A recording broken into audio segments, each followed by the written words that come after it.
When the world is just too much, turn it off and turn on positive, encouraging K-Love. I'm gonna praise. World off. K-Love on. K-Love is sunshine for my soul. I love K-Love. Listen now on your radio, online, or on the free K-Love app. K-Love makes me feel so good. Positive, encouraging K-Love.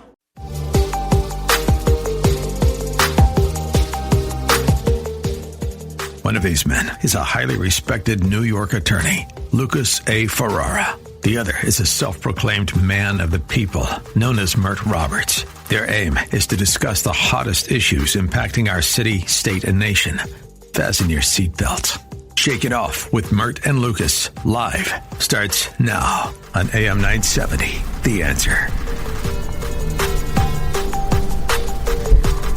Okay, that's a catchy one, Alex. What's that called? This is Make Me Crazy by Good RX tonight. Well, this next guy is sure making the Democrats crazy. His name is Graham Platner, and he was supposed to be the party's next rising star, a generational shift, Mert, the kind of candidate who could walk into Maine, a state that loves its independence, tolerates its moderates, and occasionally flirts with progressives, and make a real run at Susan Collins's Senate seat. Now, who is he?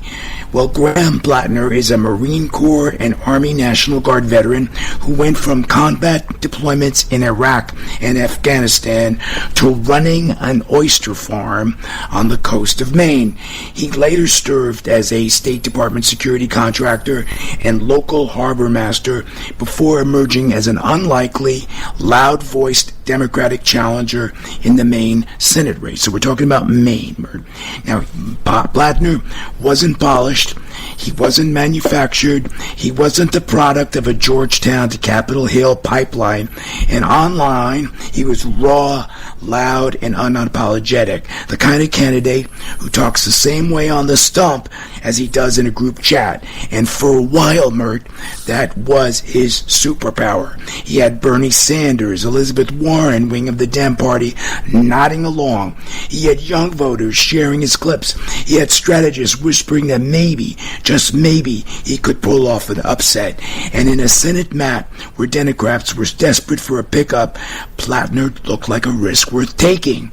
But here's where things got dicey. Platner had plenty of secrets. His online footprint was messy. His rhetoric was combative. His personal history had loose wires. But when a candidate is polling well, parties squint. They look past the smoke and convince themselves there's no fire. But my friend, the fire came. And did you hear about all the scandal associated with this guy, Mert? Absolutely. This is one of these, I'm a big chicken wing fan. So, when you get the spicy wings, this is the equivalent with these type of stories. Because this guy, he was out there, he's a big-time freak. He's a big-time freak, regular guy who didn't understand. Maybe he didn't understand one day he wanted to be a politician. This is how it usually goes. And, you get successful and you want to cheat on your wife because you got women looking at you that, you maybe never thought you could get these type of women. It's a lot of pressure to pass up on, so, I understand, but you still can't get caught. So, as a politician, I know if I was running up against this guy and all this stuff came out, I would have lashed on it. But it seems like this stuff came from his own wife. That's right. Didn't she alert the people that she had been cheated on? That's exactly right. His own wife informed the campaign that Platner had sent quote unquote sexually spicy, like I said, sexually explicit text messages to a bunch of women, and that is not rumor. That is not a partisan spin. This is verified misconduct, confirmed by multiple news organizations. We're talking the New York Times, Wall Street Journal, CNN, ABC News, CBS News, Politico. Here we go. Platner sent sexually explicit text messages to multiple women while married. A former campaign aide told the New York Times that he'd been exchanging sexual messages with as many as a dozen women, Mert. His wife discovered the messages and disclosed them to the campaign. The campaign categorized them as a private matter being addressed in marriage counseling. So, yeah. Do you think that should have been disqualified? That, in and of itself, should have been disqualifying, Mert. He's a cheater. He's a liar and a cheater. Well, absolutely. You know, if you're weak for women and you can't control yourself and you can't get all your ducks in a row, then you need to be removed from any consideration of being a big-time politician, because I'm pretty sure there's politicians out there who have affairs, who handle it correctly. I know that might be unpopular to say, but there are ways to do things and to keep this veil of what's the word I'm looking for? Somebody who's pure, don't make mistakes. Somebody you could look up to and say, I want my son to be just like him. Well, if your son sees that, the politician on TV has a bunch of affairs, is cheating on his wife, that's not somebody you want leading you or leading your children. So I think this individual should have learned from the Gary Harts, the Anthony Wieners, all these fiascos that we've seen where these individuals fall prey to their lust and desires, and it blows up in their face at the right time. But you know what? Those guys, Gary Hart and Wiener, they bowed out, or the party abandoned him. That is not what is happening here. And by the way, for the first time, I agreed with you during hour one, and I'm agreeing with during hour two. You're stealing. You're a thief. Pew Research found that 71% of Americans say sexual misconduct allegations are highly relevant to a candidate's fitness for office, even when the behavior has occurred in the past. Platner's campaign knew this. The Democrats knew this. He's still in the race. How can you justify that, Murray? Well, I'll say this. And this is why people have to be careful trying to imitate Donald Trump, because this is not an indictment on what his behavior has been. Donald Trump has run an unapologetic campaign. He doesn't apologize. He doesn't back down. He fights everything. That doesn't work for everybody, because you have certain regions of this country who were against that behavior. You see, the thing that Donald Trump had working for him, he had pockets of this country that were against the Democrats. So whoever was the primary contender for the Republican Party had a good chance of winning. In this situation, Maine, from my perspective, or from what I know, has always been a pretty liberal place. So if you're going to go to this place in Maine and try to use the same types of behaviors of Donald Trump, I don't know. Is he still competitive? Does he still have a chance of winning? I don't know all this stuff. Maybe you can, clarify. Well, maybe I think Alex from the latest report, he's losing momentum, and by the way, rightfully so. The guy has been described by Fetterman as he has called Platner, ready for this, a creep, a dirtbag, a Nazi sympathizer, a degenerate, the bane of my existence. This is Fetterman, okay? This Democrat characterizing this candidate basically as a dirtbag. It doesn't end. Let me just add. I agree with Fetterman there. I really do. Let me just add before you guys chime in. It doesn't end with the texting. There was also a scandal having to do with a chest tattoo, Mert. He once had a tattoo on his chest that resembled a Nazi symbol. He kept it for years. He later covered it up, and he insists, and this I find totally incredible, he did not know what that symbol meant. Now, really... Well, you get caught in a lie. That's the best response. I didn't know what it meant. I was just doing something, so I can understand that. Yeah, he randomly picks a Nazi symbol to put on his chest. Oh, by the way, his ex-girlfriend, see, the audience doesn't believe it either. An ex-girlfriend confirmed that he knew what the tattoo meant. Okay, but this guy... That's an ex-girlfriend. She could be smitten. That's true. That's true. That she could be like what angry. Hell has no fear, like a woman scorned. All that stuff. That could be her. But I'll say this. This is similar. Didn't this just happen to somebody in California? So some guy was going through some similar stuff in California. What was the guy out there who just, was forced to exit the race because all these scandals came out? Yes, I know who you're talking about. For governor. Forgot his name. Yes, there was Swalwell. Yes, there was some sexual stuff. And this is what we have to understand. Why aren't they requiring this guy? See, they want the Senate so badly. They want to shift the control. Well, you know what? They're willing to compromise what little integrity the Democratic Party has left. Well, I think when you have somebody who's actually competitive, you kind of give them a little bit longer of a leash. And in this situation, if he was blowing it out of the water before all this stuff came out, I'm pretty sure they knew that this was potentially going to happen. But they still said, man, this guy really has it. He really has that spirit. And maybe if we get him over the finish line, this is similar to what I said about Biden last week. If we can get him over the finish line before all of this breaks, then we can deal with it at that time. But I feel like they wanted him to win. They like him. They knew all this stuff. They see it go on all the time, and they just said, if we can keep this under wraps, we can handle it. But now that it's grown legs and started to walk in directions they didn't anticipate, now it's an emergency. Now it's an embarrassment, Mert, okay? In my lifetime, I never thought that any party, Republican or Democrat, one of the major ones, would support a Nazi sympathizer. Well, Alex, go ahead, Alex.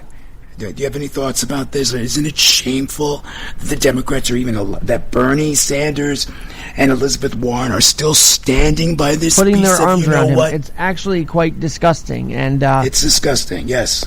I applaud Murph for not standing by Platner. It doesn't seem like he's taking that stance tonight. So. Well, listen, I'm not against him either because, they let this guy get to where he was at. So if they like him, see, you deserve a zonk for that. I'm going to take this. Stand for that guy. I'm going to take the same approach that I'm taking with Trump. I don't have a problem with Trump because all these allegations that came out about him, there's still a whole mountain of people who support him. So if all these people are wrong about the facts and all of these other people are correct, then it seems like there's a gray area where there's some room for. Well, this did you is just not like allowable. the guy? This should not be allowable, Murph. This should not. This should be disqualifying, just well, like wait it a was minute, for wait a Gary minute. Hart, well, just like it was for Weiner, who sent pictures of his private body, his body parts. Well, hold on a second. Disqualifying. If he didn't break any laws, then this is all a, interpretation of your beliefs and your personal system of how you feel like somebody should be viewed. If you don't have a problem with character, you were mentioning this earlier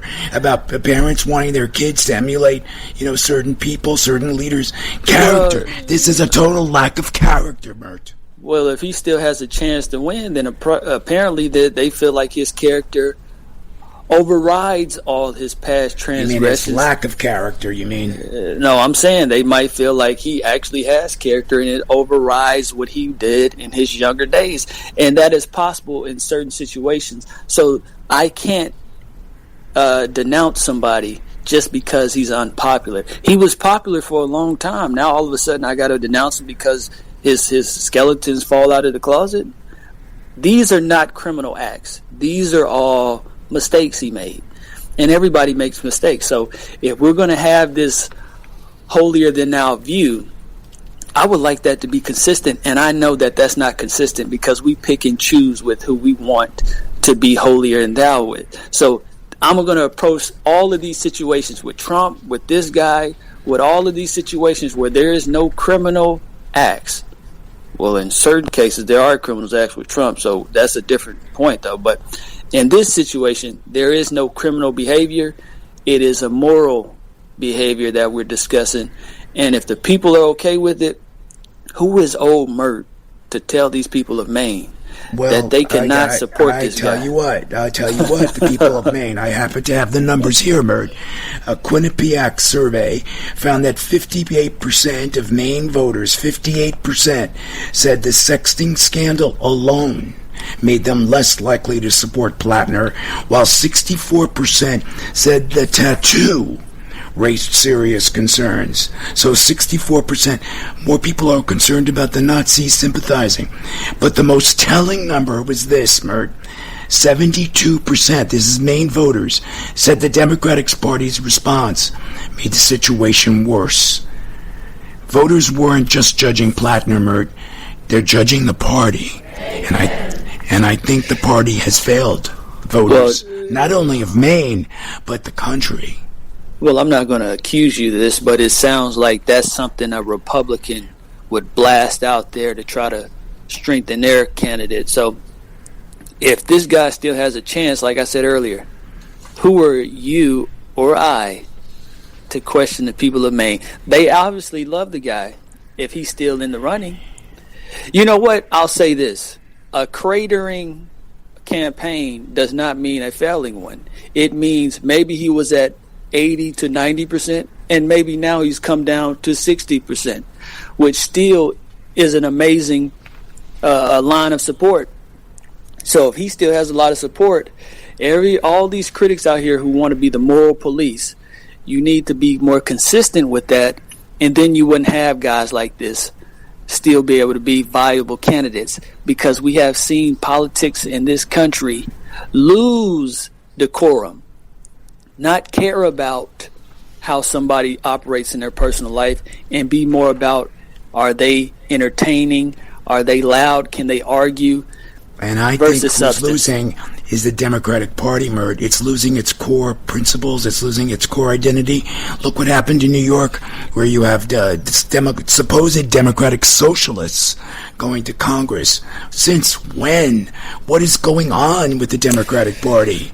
It's okay to align with a Nazi sympathizer. It's okay to have socialists, and they say very nasty things about America, very anti-American quotes associated with those congressional candidates. Well, you're really going out on a limb, accusing him of being a sympathizer when it was just a rumor of a tattoo.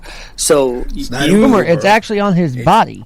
Come on, what rumor are you talking about, Mert? Well, they say it's on his body, but apparently he had it covered up. The audience is booing you.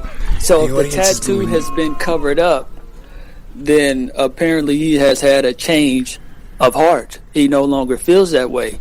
So if they're willing to forgive, it's called pandering, Mert.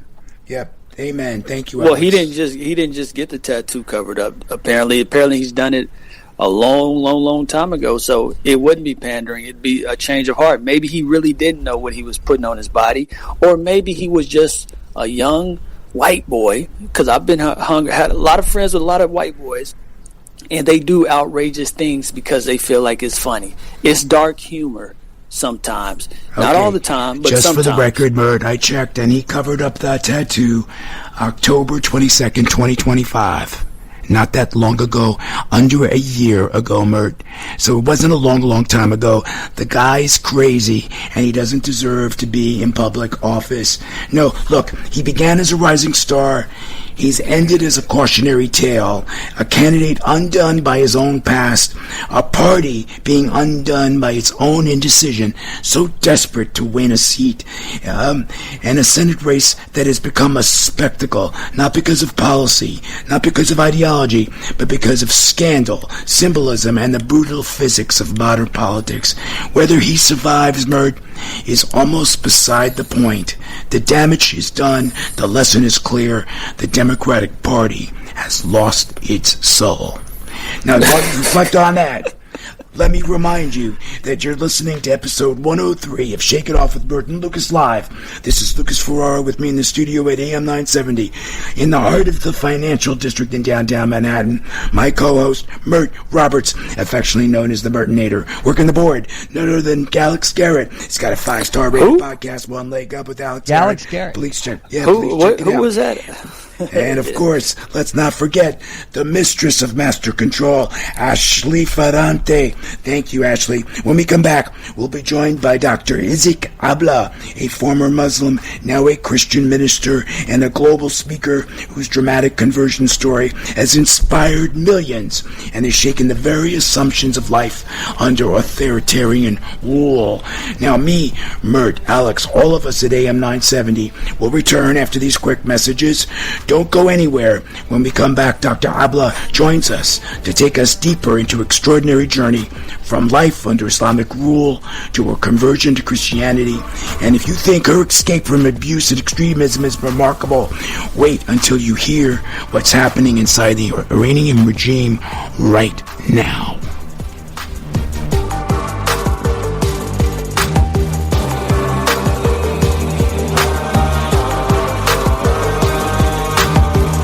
Over the last 30 years, Newman Ferrara, a New York City law firm, has evolved into a national practice focused on real estate, commercial, litigation, civil rights, class actions, and other complex litigation, representing many of the city's largest property owners, managing agents, and thousands of tenants. Newman Ferrara handles some of the nation's most significant class actions and civil rights matters. Newman Ferrara at 55 East 59th Street, New York City. Go online to newmanferrara.com.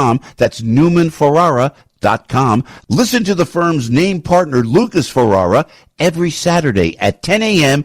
on Dottie Herman's longest-running real estate radio program, Eye on Real Estate on AM 970. A real estate lawyer for 35 years, Lucas is a professor at New York Law School and is also a published author with books on real estate and New York's landlord-tenant law. Tune in Saturdays at 10 a.m. to hear Lucas's unique perspective and advice on Eye on Real Estate. Hi, Kevin McCullough. Do you have great memories of summer from your childhood? Summer to me was like, it was the best. It was what got me through the second semester of school. Everything I wanted to do, I just looked forward to so badly, and I couldn't wait until those days hit. And not just to be done with school, but to get to go to a Christian camp where I learned about Jesus, I grew in my faith, made great friends. To this day, some of my deep friends came from that time period of my life, and I experienced God in nature in a way that I just couldn't where I grew up.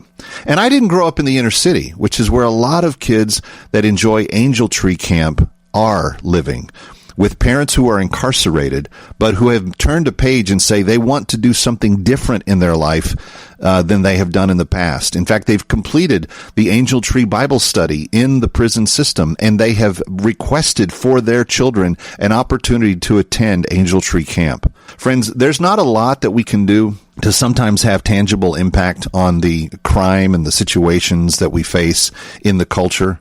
But Angel Tree Camp is a solution that works in a profound way, because children that get to go to Angel Tree Camp are changed forever. This is kind of how it works. They show up on the first day wondering if they're going to be the only one who has parents in prison. And at the end of day 2, they've discovered that everyone at the camp is in the same situation they're in. But they're also enjoying nature and seeing stars and eating great food and having bonfires and learning about Jesus, some of them for the first time. Friends, make this possible for a child this year. 888-206-2794, 888-206-2794, 888-206-2794. Give a gift and help a child experience God this year. Go to thatkevinshow.com. Click the Angel Tree banner at the top of the page.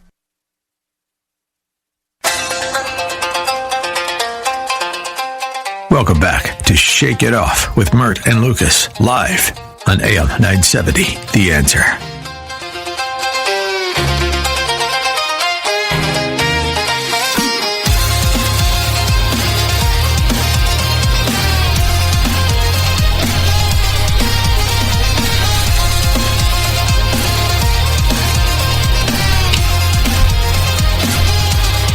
Okay, welcome back. That is an interesting song. I believe it's called Christian Land by Juba Land AI. We are waiting for our next guest. We seem to be having some technical difficulty, Alex. Were we able to find Dr. Abla? I understand she's standing by. I'm going to try her once again. Yeah, she's supposed to be standing by, according to the text message that I received. But let me introduce her in the interim while you try to do that. If she comes through, Dr. Abla is a woman whose life is nothing short of miraculous. We got her, great. Born and raised under the weight of Islamic rule, trapped in an abusive marriage, and silenced by a system designed to keep her there, she fled to the United States with almost nothing. It was here, in freedom, that she encountered Christianity for the first time, a conversion that transformed her life and ignited a global ministry now reaching millions across the Middle East, Europe, and the United States through television, digital evangelism, and humanitarian outreach. She's the founder of Isik Abla Ministries, the host of Dream Church, and the author of her powerful book, Heavenly Whispers, a devotional built to restore the soul and strengthen believers living under pressure. Dr. Abla is with us now to share her journey, her mission, and what she believes is shifting inside the Iran regime, Iran, at this very moment. Welcome to the program, Dr. Abla. Thank you for having me. I'm glad we were able to find you. We were having some technical difficulties. Now, you said that your life before coming to America felt like a prison without walls. What was the moment you knew you had to escape? That was the moment that my former husband, who was a radical Islamist jihadist, who put a knife on my throat and told me to jump from a very high building. At that moment, I knew that I had to escape for my freedom and for my life. So he wanted you to commit suicide? Is that he was under duress? He was trying to force it? Yes. Wow. And how were you able to flee, considering that men usually have the upper hand in that society, right? Yes, they have, and I had an attorney friend who was a female, and she graduated in the first place of the college with her help and other people's help. It's a movie level of a story of my escape, but I knew that at that time even God's hand was upon my life. It was a miracle. Well, take us into the first encounter with Christianity. What happened, and why did it resonate with you so powerfully? Well, I was raised within an Islamic worldview before becoming a follower of Jesus Christ. I was brainwashed. I was programmed to hate Christians and Jews as infidels, and especially America and Israel. However, for my freedom, when I came to America, highly educated and climbing career ladders, but in my mindset, I still was a Muslim woman with no worth, no identity, didn't know what to do with my life without men telling me what to do with my life. And I was trying to exist in a new culture, new place, new language. And I started seeing a contrast when I started working for a Christian company.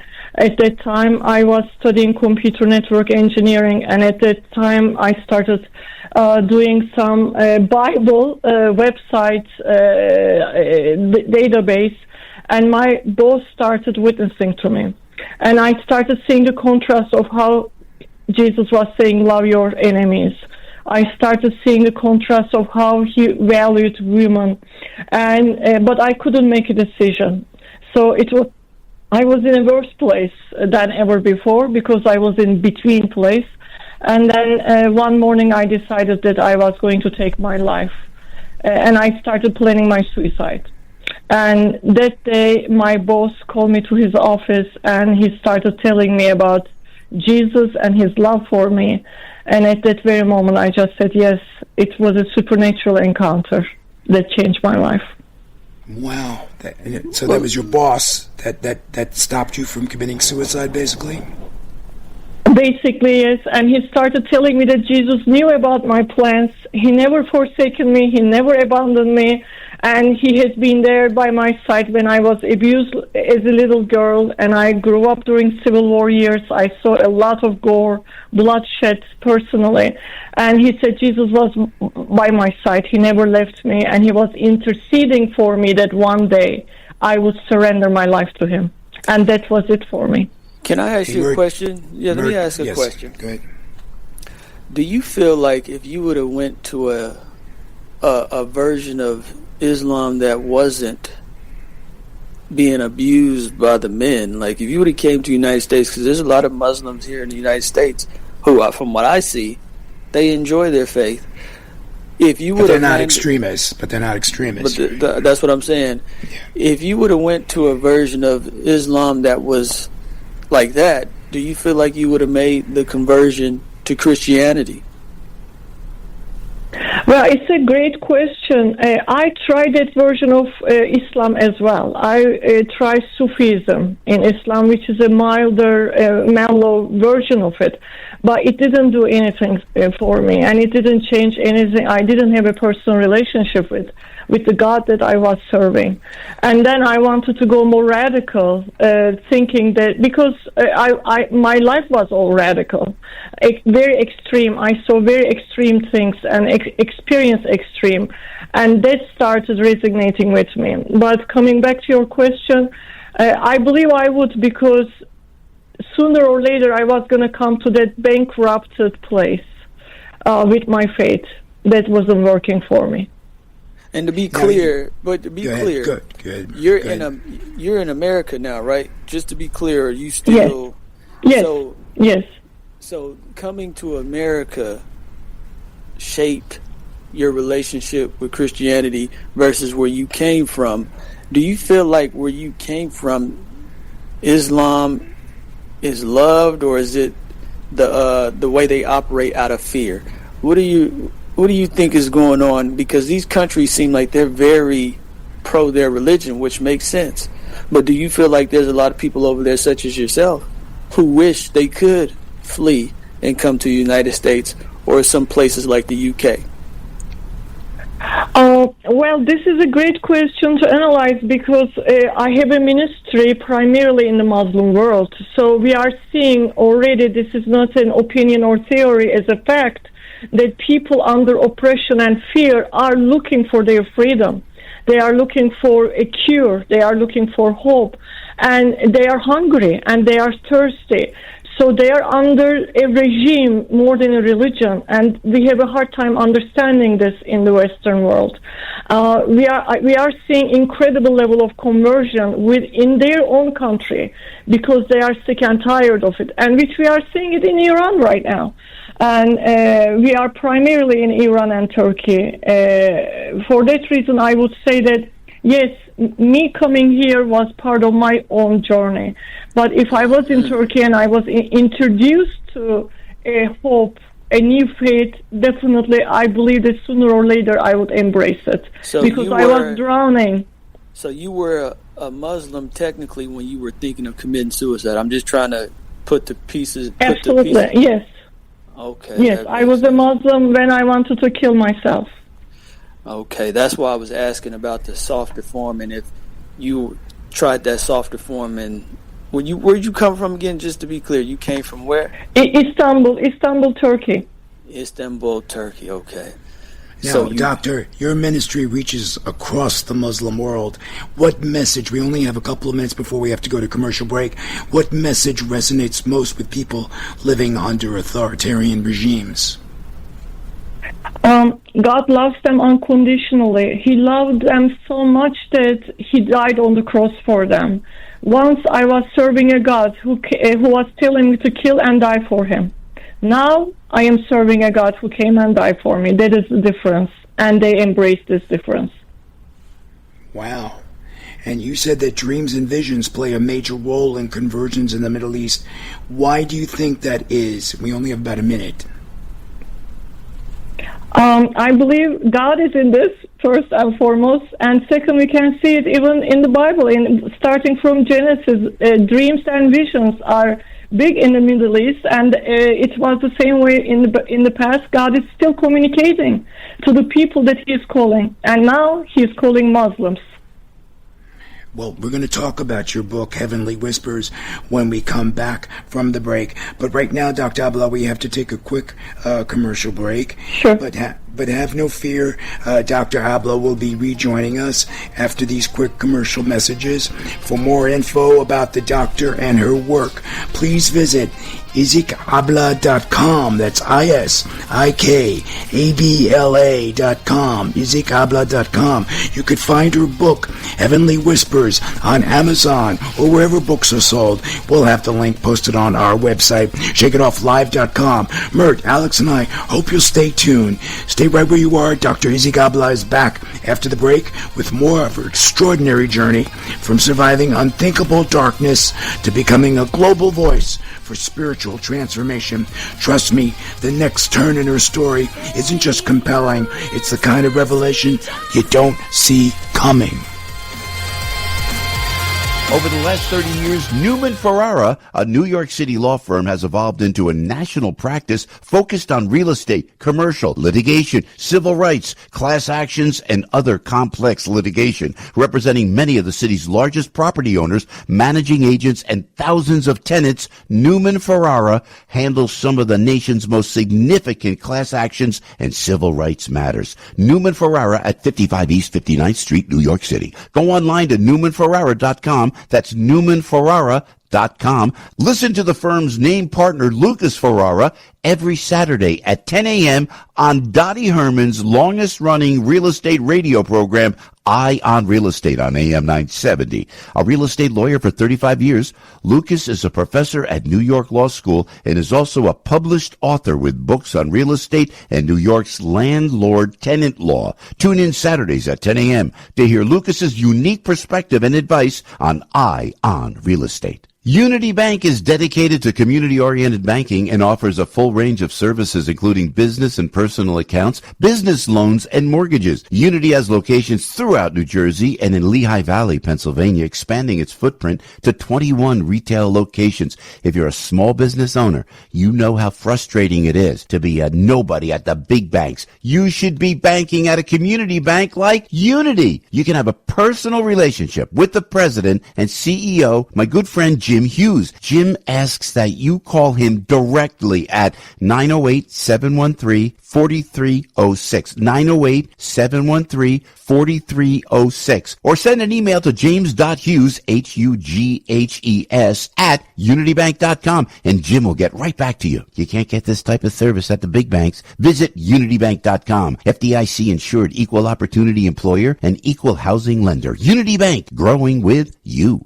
We love bringing you products that improve your life. Well, this product can save your life. There are approximately 5,000 choking deaths in the U.S. each year. One child dies every 5 days from choking. Did you know older adults are at an increased risk of choking? Yes. And lodged food is the main cause. Ever pop small, bite-sized foods in your mouth like peanuts, grapes, or popcorn? Those foods that people eat by the handful can get overloaded in the mouth, which can cause a choking episode. LifeVac is a simple rescue device that can change a life in a choking emergency. It's non-invasive and easy to use, and one kit fits the whole family. If you have a young child in your family or a senior relative living alone, I strongly recommend you visit the LifeVac website today at lifevac.net. View the videos demonstrating its ease of use. LifeVac works in 3 simple steps: place, push, and pull. The LifeVac device dislodges the obstruction and suctions out the food or object. It's that simple. And it can be self-administered. LifeVac.net, made in the USA and FDA registered.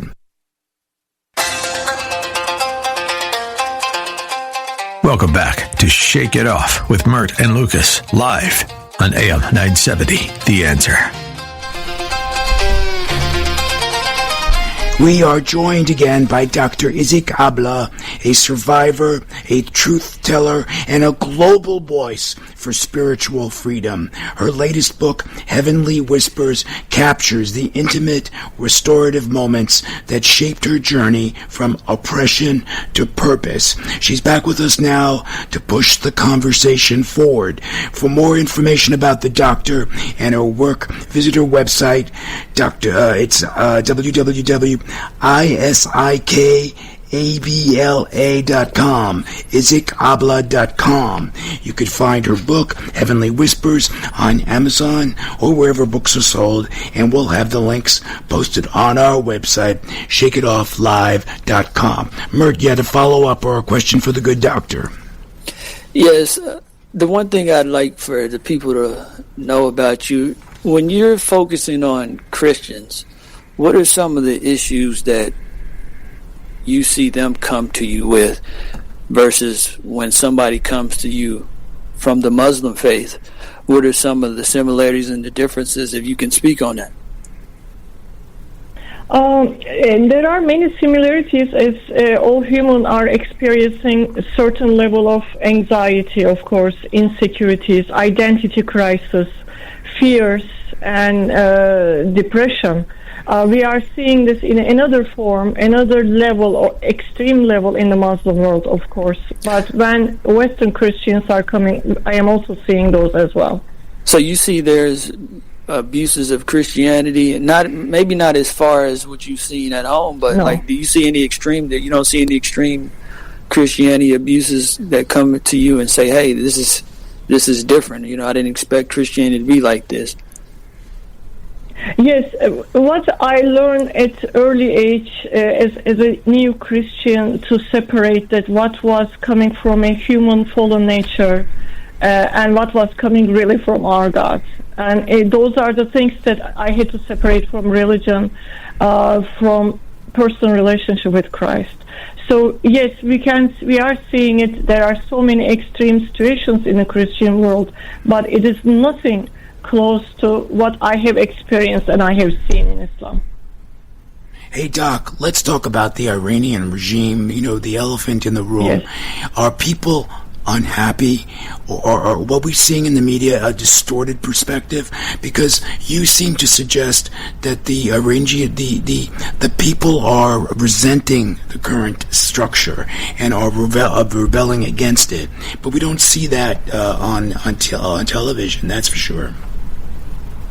Thank you for asking me this, because it's a very personal situation. What is happening in the history today? God is writing a history with Iran.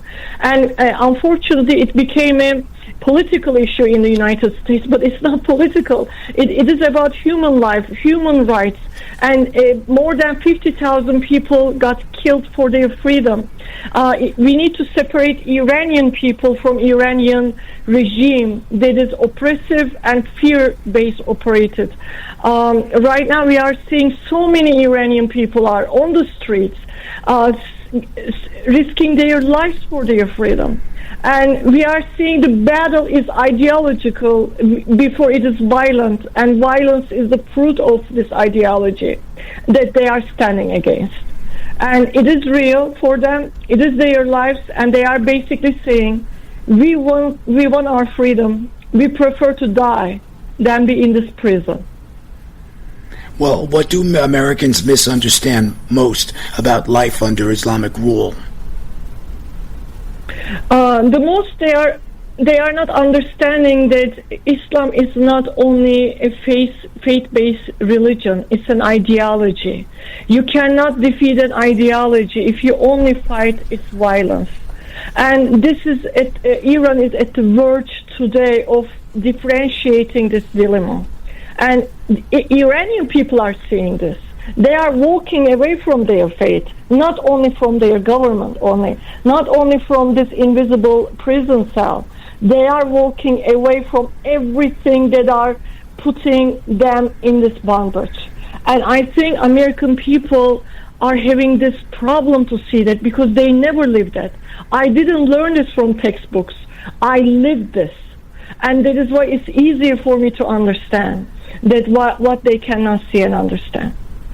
Now, Doc, what role do you believe women will play in the spiritual future of the Middle East? Their role is big, even that they were minimized and their worth was so little in the Muslim world, but they are the mothers. They are raising children.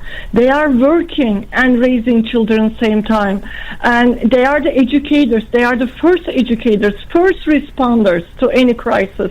And their role is very important and big. And they understand it. That is why we are seeing Iranian women and Muslim women are right now on the streets. They are burning their burqas. It is not about burning their burqas. It is about declaring their power, declaring their freedom to the face of the evil. Well, if someone listening today feels trapped, Doctor, spiritually, emotionally, or physically, what's the one thing you want them to hear? Well, I've been in their shoes first and foremost, and this is not a theory for me. I live this, and in my personal experience, when it seems there's no way, Jesus makes a way. And I know this from first hand. And there's hope for them, and there is possibilities for them, and there is a way for them. And God is going to make a way. And finally, what is next for you, Doctor? Another book, a new ministry project, or something you feel called to do? We have a few minutes. Tell us what's next.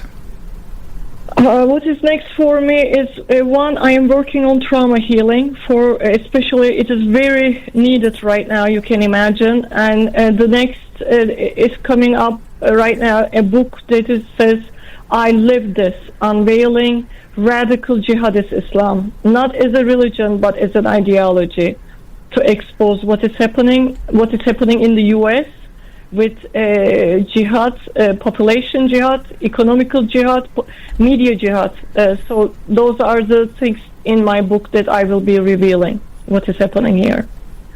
What do you think about this is an opinion question, what's going on in Europe and the immigration issues and the Muslim conflicts that are arising in parts of Europe? We were talking earlier in the show about Belfast, for example, where a Sudanese refugee allegedly attacked an Irish resident. And there seems to be a conflict, an anti-Muslim sentiment that's arising. Any thoughts about that before you go? Yes, this is Islamist extremism. This is about jihad.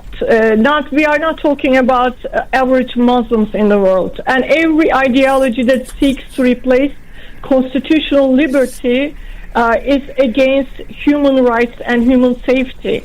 And that is it is very dangerous right now, what is happening in Europe. And it is, of course, coming here in the midst of us in America. However, millions of Muslims themselves reject this violent extremism, and they deserve the same constitutional protection as every other citizen. So what we are doing here, even as a ministry, even when you are giving me a platform to speak, actually we are helping Muslims as well. Should they be more visible and more vocal against the extremists? In other words, we don't see enough Muslims speaking out against the extreme side, or at least I'm not seeing it. Or you, Duck? We cannot see it because Islam is a religion of fear. This is the foundation of Islam. So people, when they speak, they will look like they are speaking against their own people and own culture and everything that made them. And that is a big crime for them. They cannot speak. Wow, so basically silence is part of the religion. Most unfortunate. Yes. Unfortunately, Doc, we've run out of time. But for more information about the good doctor and her work, please visit her website, ISIKABLA, IsikAbla.com. You can find her book, Heavenly Whispers, on Amazon or wherever books are sold, and we'll also have the links posted on our website, shakeitofflive.com. Did you have fun, Doc? It was a pleasure having you on the show. Thank you so much. I wish you continued blessings, and I hope you bring the truth to more Muslims throughout the world living under oppression. Okay, my friends, that concludes show number 103. May I hear an amen? Amen. Special thanks to the Murdinator. Good show today, Murd. I don't know, did you take your vitamins today? What are you trying to say? I'm on drugs? Is that what you trying to say? I'm not on drugs. Vitamins, no, vitamins. Oh my God, 103 episodes. That's 206 hours of live entertainment. And if you easy working with Mert. You try it. Alex Garrett, thank you. Couldn't have done it without you. Check out his 5-star rated podcast, One Leg Up with Alex Garrett. I got it right that time. And to everybody behind the scene at AM 970 Radio, Laura Schaefer, Matthew Samble, and Joe Sabia, Frank Volpe, Ryan Pagano, Karen Fasaro, oh no, the mistress of Master Control, Ashley Ferrante, our love and our thanks. Before we go, I'd like to remind everyone to check out my movies. They're streaming everywhere. My latest hit, Manor of Darkness. It's an eerie time loop horror. You'll find it on Amazon, Google Play, and YouTube. And in January, the New York Times selected it as one of the top 5 movies you need to watch. So what are you waiting for? Manor of Darkness. And if you're listening to us live, next up on AM 970, one of my favorite shows after Eye on Real Estate with Dottie Ehrman, Culinary Confidential with Christina Cates. If you're a foodie or in the hospitality biz, stay tuned. It's a must-listen-to show. She's got great guests coming up right after the news. As far as we're concerned, it's over. Join us next week. We'll have more controversial topics, more special guests just for you. Same time, same place. Ciao, ciao.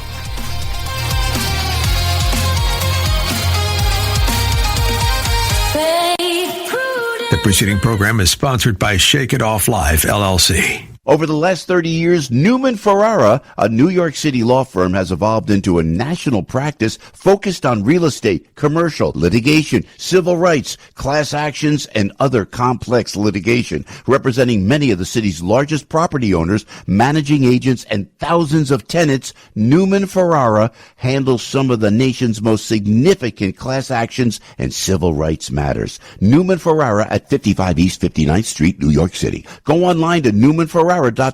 That's NewmanFerrara.com. Listen to the firm's name partner, Lucas Ferrara, every Saturday at 10 a.m. on Dottie Herman's longest-running real estate radio program, Eye on Real Estate on AM 970. A real estate lawyer for 35 years, Lucas is a professor at New York Law School and is also a published author with books on real estate and New York's landlord-tenant law. Tune in Saturdays at 10 a.m. to hear Lucas's unique perspective and advice on Eye on Real Estate. Important information regarding the Italy Unfiltered Dream Vacation Sweepstakes and the Italy Unfiltered Group Tour scheduled for September 2026. Due to ongoing uncertainty surrounding overseas travel conditions and future international travel considerations, the Italy Unfiltered Tour has been canceled. As a result, the Italy Unfiltered Dream Vacation Sweepstakes has also been canceled and no prize will be awarded. We understand this may be disappointing and appreciate your interest and participation. Additional information regarding the cancellation is available on our station's website on the Contests and Sweepstakes page. Thank you for your understanding and for being a valued member of our listening family.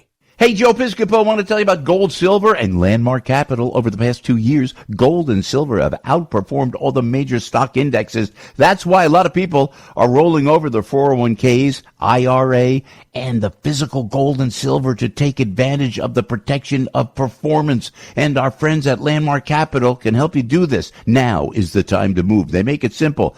You'll be educated on the different precious metal markets so you can choose what markets are best for you. That'll put you in the driver's seat and your retirement will be safe, diversified, and growing. Give Landmark Capital a call, 844-604-2575, 844-604-2575. And when you do that, you could have a free, no-obligation strategy call with Mr. David Fisher, the CEO of Landmark Capital, and his team, 844-604-2575, 844-604-2575, or go online to landmarkgold.com. That's landmarkgold.com. Born on America's darkest day of 9/11, the Tunnel to Towers Foundation has been helping America's heroes ever since. When a first responder or military service member doesn't come home and young children are left behind, Tunnel to Towers pays the mortgage on the family home. For catastrophically injured veterans and first responders, Tunnel to Towers builds mortgage-free smart homes. Through the Foundation's Homeless Veteran Program, Tunnel to Towers is providing housing and services to homeless veterans. The Foundation is helping helping America to never forget 9/11 and its heroes through hundreds of events across the nation, while its 9/11 Institute helps teachers educate children about our nation's darkest day. People who put their lives on the line for our country and our communities need your help.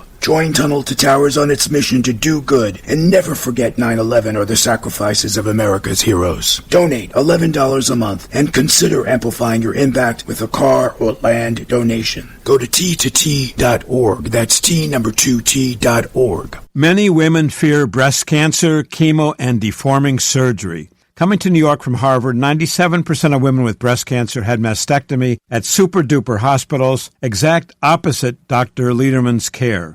With Dr. Lederman, women with breast cancer choose treatment options often hidden elsewhere. With Dr. Lederman, women learn all options to maintain one's breast and health whenever possible. For early or advanced breast cancer, so many appreciate Dr. Lederman's innovative cancer treatment options, maintaining one's breast. If you've not had breast care for fear of unwanted treatment options, think again. Think Dr. Lederman, 1384 Broadway at 38th Street in Manhattan. Decades of experience. New York's only Harvard-trained, triple board-certified radiation oncologist for you. Most insurances, Medicare, Medicaid accepted. Call 212-CHOICES, 212-CHOICES. Fear breast cancer less with Dr. Lederman. 212-CHOICES. When you're high, you feel different. But if you feel different, you drive different. So don't drive high. Brought to you by NHTSA and the Ad Council. From the studios of AM 970, The Answer. When the world is just too much, turn it off and turn on positive, encouraging K-Love. I'm gonna praise. World off. K-Love on. K-Love is sunshine for my soul. I love K-Love. Listen now on your radio, online, or on the free K-Love app. K-Love makes me feel so good. Positive, encouraging K-Love.